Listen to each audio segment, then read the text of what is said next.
Merci beaucoup, Madame la directrice. Mesdames et Messieurs, bonsoir. Donc, nous sommes en effet deux élèves de l'INET, de la promotion Galilée, pour animer ce débat.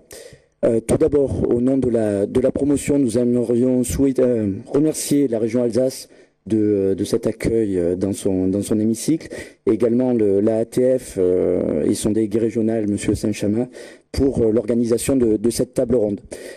Cette table ronde à laquelle nous souhaitions nous associer, puisque la promotion Galilée a montré un fort intérêt pour ce thème qui la concerne directement. C'est vrai, avec la création d'un blog sur Internet en partenariat avec la ATF d'une part et avec la lettre du cadre. Et cette table ronde, d'ailleurs, je le précise, sera filmée et sera ensuite diffusée sur le blog. Pierre de Saint-Chamin a présenté rapidement l'actualité et l'intérêt de cette conférence. Je n'insisterai pas là-dessus. Je propose de laisser tout de suite la parole aux quatre intervenants de ce soir, après vous les avoir présentés rapidement. Donc, Raphaël Leméoté, tout d'abord, actuel secrétaire général de la préfecture du Bas-Rhin, qui a précédemment travaillé dans les collectivités locales et notamment à la ville de Rennes, il y a quelques années. François Cavard, administrateur territorial, DGA du Conseil régional d'Alsace et ancien sous-préfet. Roger Campariol, également administrateur territorial, directeur de l'intercommunalité de la territorialité à l'ACUS et également ancien sous-préfet. Et enfin, pour finir, Bernard Roche, administrateur territorial, directeur de l'évaluation de la prospective au Conseil général du Bas-Rhin et ancien DGS du Conseil général du Haut-Rhin, qui connaît bien donc toutes les spécificités de l'Alsace.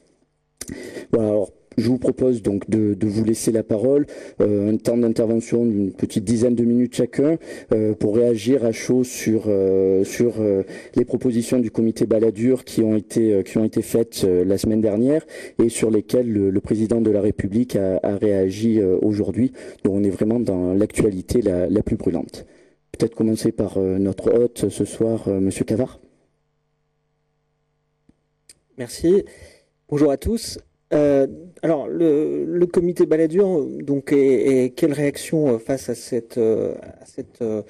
rapport que j'imagine vous avez lu sans conseil, d'ailleurs, si c'est la version officielle ou encore la version totalement, enfin, un peu officieuse. Bon, alors sur ce rapport et sur ce débat plus général de la réforme, il y a déjà eu beaucoup d'expressions et ce qui m'a frappé, c'est que, en gros, chacun, lorsqu'on entend s'exprimer soit des élus, soit des cadres territoriaux, c'est assez naturel. Chacun essaie de défendre la collectivité ou le niveau de collectivité auquel il appartient, c'est-à-dire que tel DGS d'un département défend mordicus les compétences départementales, l'intérêt du département, etc.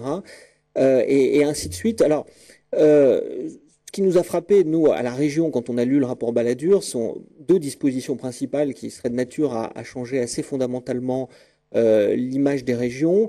La première, c'est le mode d'élection des conseils régionaux, puisque l'une des propositions est de faire en sorte, en fait, que les conseillers, qu'on les appelle territoriaux ou non, siègent à la fois au conseil général et au conseil régional. Donc ça, c'est une première chose qui évidemment changerait considérablement l'allure de l'Assemblée régionale. Et puis la deuxième chose, peut-être encore plus importante, c'est l'idée de la suppression de la clause générale de compétences, alors qui s'appliquerait cette suppression non pas seulement à la région, mais également au département. Alors, d'une certaine façon, je voulais simplement vous faire part au début justement de mes interrogations sur la suppression de cette clause générale de compétences.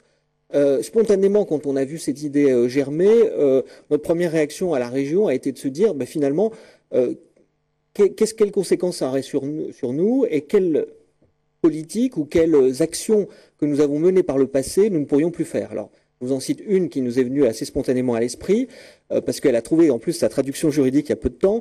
La région, avec les deux départements et avec l'État, a signé une convention sur la pratique de l'allemand, et en particulier la pratique ce qu'on appelle en Alsace le bilinguisme, c'est-à-dire en fait la capacité la possibilité pour les élèves de l'enseignement primaire jusqu'au lycée d'avoir un enseignement qui est partiellement en français, partiellement en allemand.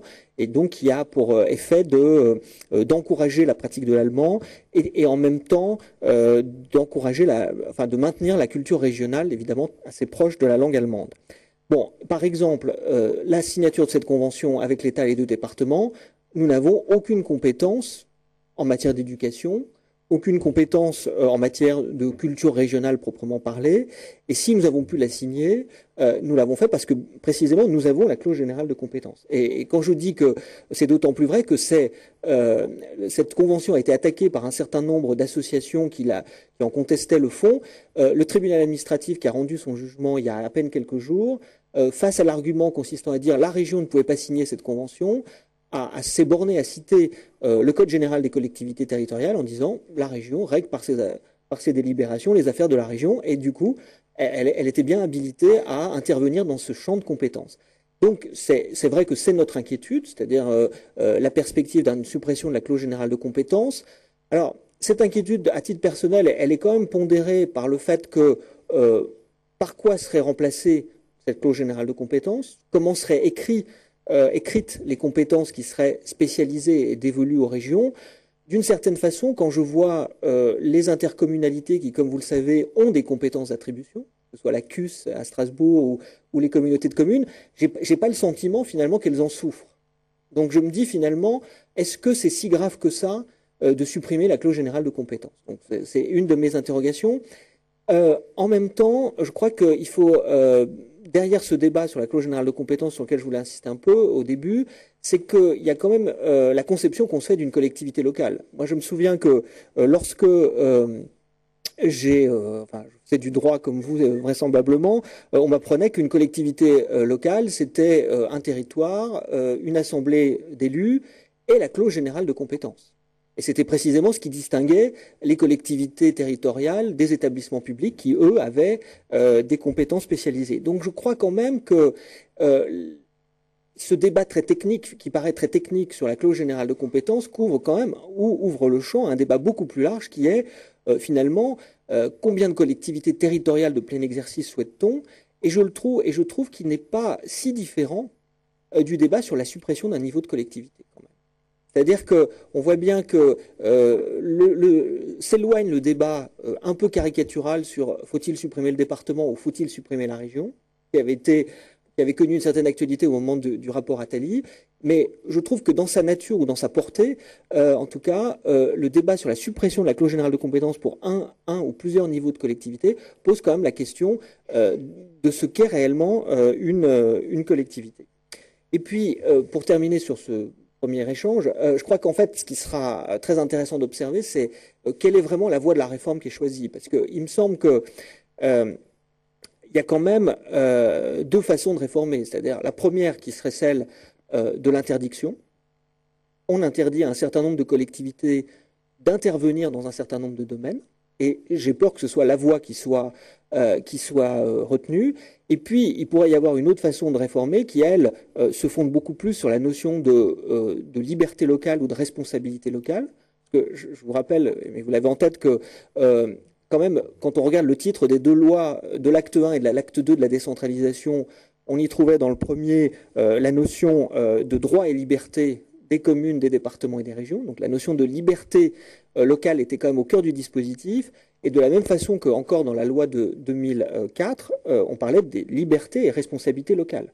Donc en fait, est-ce qu'on s'oriente vers un État qui fera le choix ou un législateur qui fera le choix d'interdire aux collectivités locales de faire un certain nombre de choses et se pose quand même la question de savoir qu'est-ce que signifie la liberté locale, parce que quand on parle de compétences des collectivités locales, c'est le droit de faire un certain nombre de choses, mais c'est aussi la liberté de le faire. Et la liberté de le faire plus ou moins, de le faire avec plus ou moins de moyens. Donc je crois que derrière ce débat de la clause générale de compétences, derrière ce débat des niveaux de collectivité, il y a aussi le débat sur ce qu'on entend par liberté locale et par une république décentralisée. Donc voilà en quelques mots mes premières réactions à ce rapport Balladur et à ses principales dispositions qui intéressent les régions.